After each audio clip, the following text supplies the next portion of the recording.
Bismillahirrahmanirrahim. Assalamualaikum warahmatullahi wabarakatuh. Alhamdulillah rabbil alamin. Assalatu wassalamu ala asyrafil anbiya mursalin wa ala alihi wa sahbihi ajmain. Asyhadu an la ilaha illallah wahdahu la syarikalah wa asyhadu anna Muhammadan abduhu wa rasuluh. Allahumma salli ala Muhammad wa ala alihi wa sahbihi ajma'in. Qala Allah ta'ala fi kitabil karim. A'udzu billahi minasyaitonir rajim. Bismillahirrahmanirrahim. Fabima rahmatin minallahi lintalahum walau kunta fazzan ghalizal qalbi lan faddu min hawlik fa'fu anhum wastaghfir lahum wa syawirhum fil amr. Faiza azamta fatawakkal 'alallah innallaha yuhibbul mutawakkilin. Anak-anak sekalian, Bapak Ibu guru serta orang tua siswa yang mendampingi putra-putrinya dan para pendengar di mana saja berada. Pertama, marilah kita panjatkan puji syukur kepada Allah Subhanahu wa taala yang telah melimpahkan rahmat dan nikmatnya pada kita bersama. Nikmat lahiriah, nikmat batiniah, nikmat yang kita minta ataupun nikmat yang tidak pernah kita minta. Nikmat lebih-lebih nikmat iman dan nikmat Islam. Kita yakin Allah janji tidak pernah dipungkiri, tidak pernah memungkiri janjinya, yaitu terhadap orang-orang yang bersyukur atas nikmatnya. Sebagaimana Allah berfirman dalam surat Ibrahim ayat 7, la in syakartum la zidanakum wa la in kafartum inna azabi lasyadid. Dalam ayat ini jelas Allah berjanji siapa saja yang bersyukur atas nikmatnya, maka Allah akan tambahkan lagi nikmat itu untuk orang bersyukur. Dan orang yang tidak pandai bersyukur, tidak mau bersyukur, tidak mau terima kasih atas nikmat-nikmatnya, maka Allah akan sediakan bagi mereka azab yang amat dahsyat, yang sangat sedih, yang sangat menyedihkan. Anak-anak sekalian, syukur dengan hati, syukur dengan lisan, syukur dengan perbuatan.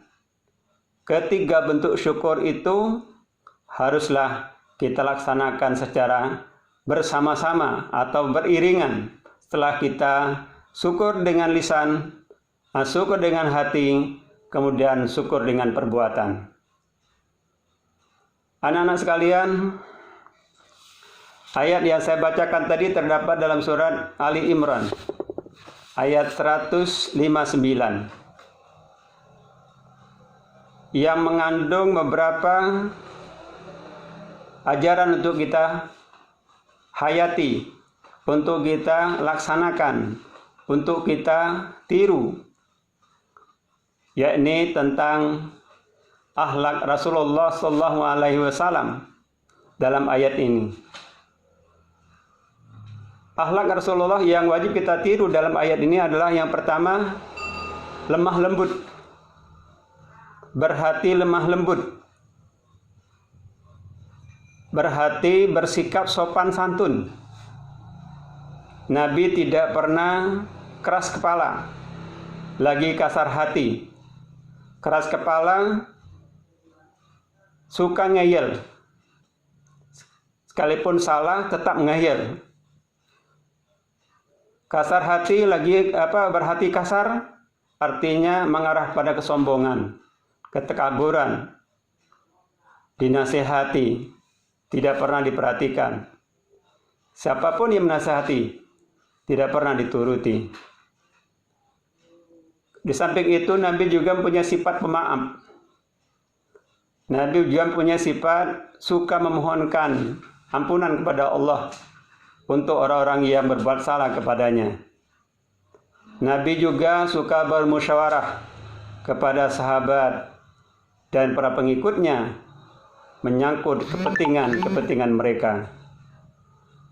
Setelah diambil kesepakatan, kemupakatan dari musyawarah tersebut, maka Nabi mempunyai sikap yang wajib kita tiru juga, yaitu berpegang teguh terhadap kesepakatan itu, kemudian bertawakal kepada Allah, menyerahkan diri dalam melaksanakan hasil musyawarah itu agar senantiasa mendapatkan bimbingan Allah Subhanahu wa taala.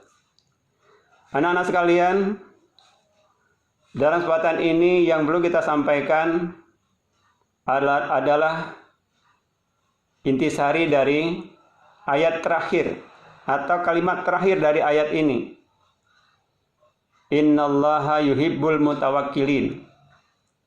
Yaitu kita akan membahas masalah atau tentang tawakal. Apa pengertian tawakal? Tawakal berasal dari bahasa Arab, yaitu dari kata wakala atau wakila yang berarti mewakilkan, menyerahkan diri. Adapun menurut istilah banyak para tokoh agama, para ilmuwan muslim, para filosof muslim yang menerangkan tentang arti tawakal.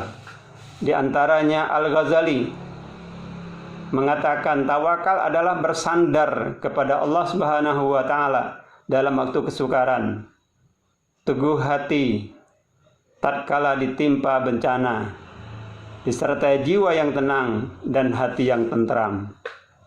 Harun Nasution menyatakan tawakal adalah menyerahkan diri kepada qada dan keputusan Allah. Imam Ahmad bin Hanbal menyatakan tawakal adalah aktivitas hati. Artinya adalah perbuatan yang dilakukan oleh hati, bukan sesuatu yang diucapkan oleh lisan, bukan hanya berdiam diri tanpa usaha, bukan juga kepasrahan tanpa upaya. Imam Ibnu Qayyim al-Jauzi menyatakan tawakal merupakan perbuatan lahir dan batin dengan menyerahkan segala perkara, ikhtiar dan usahanya kepada Allah Subhanahu wa taala. Dengan demikian, tawakal dalam pengertiannya adalah suatu sikap seorang mukmin menyerahkan diri, menyandarkan dirinya atas segala perkara dan kepentingan, serta ikhtiar dan usaha sungguh-sungguh kepada Allah Subhanahu wa ta'ala. Tawakal bukan berarti penyerahan mutlak nasib manusia kepada Allah, namun penyerahan tersebut haruslah didahului dengan usaha. Sebagaimana Rasulullah SAW pernah menegur sahabatnya ketika sahabat tersebut ingin menemui baginda Rasulullah SAW, maka untanya dibiarkan begitu saja. Kemudian Rasulullah bertanya pada sahabat, "Hai si fulan, mengapa unta Anda tidak diikat?" Apa kata si fulan sahabat Rasulullah itu? "Saya pasrah kepada Allah.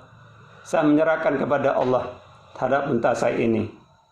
Kemudian Rasulullah SAW bersabda, "Iqilha wa tawakkal." Artinya, tambatkanlah terlebih dahulu untamu, kemudian baru berserah diri kepada Allah. Jadi tawakal yang diajarkan oleh Rasulullah SAW adalah kita berusaha semaksimal mungkin apa yang dapat kita kerjakan, apa yang dapat kita lakukan terhadap kepentingan dan usaha kita itu. Setelah semuanya kita lakukan dengan sungguh-sungguh, kemudian barulah kita pasrah kepada Allah Subhanahu wa ta'ala. Sama halnya misal, anak-anak sekalian bertawakal kepada Allah atas keberhasilan, kesuksesan Anda. Tawakal yang benar adalah Anda melakukan segala hal yang bisa Anda lakukan untuk mencapai cita-cita itu.